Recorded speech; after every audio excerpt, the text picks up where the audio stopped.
طبعا مسلسل الصياد هو يعني علامة فارقة طبعا. طبعا هو اللي قدمني للناس، يعني الناس مقدم ابتدت تعرف ماجد العزازي.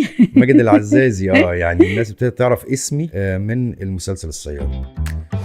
انت حبيت الدور؟ جدا جدا، مع ان يعني كان يعني قبليها ما كنتش ممثل معروف، يعني كنت معروف شكلا. كان في اعتراض من بعض الناس في المسلسل. طبعا المخرج كان استاذ احمد مدحت، يعني هو اللي قدمني للدور ده. وكان الاستاذ يوسف الشريف قلقان ومتخوف يعني. ان حضرتك تقوم بالدور ده؟ لانه بيقول له ده دور صعب وعايز ممثل وعايز وعايز وعايز يعني، وخصوصا هو مش عارفني، هو كان نجم يعني مش حضرتك عارفني. خدت الدور تحدي؟ هو كان طبعا ترشيح من استاذ احمد مدحت، وهو خده على مسؤوليته. هو اللي استهواك ساعتها الدور ولا العمل ككل؟ والله بصي انا هو عمل عظيم طبعا، جدا الصياد عمل جدا يعني جدا عظيم فعلا طبعا. لحد وقتنا هذا طبعا. يعني انا في الاول اول ما خدت الورق، يعني كان بالنسبه لي الدور صغير، الدور ما كانش كده، الدور كبر واحنا بنشتغل. يعني انا كنت من الحلقه 3 للحلقه 10. فلما اشتغلنا واشتغلت مع الاستاذ يوسف، الراجل يعني قال لي انت خساره ان انت الموضوع يخلص معاك في الحلقه 10.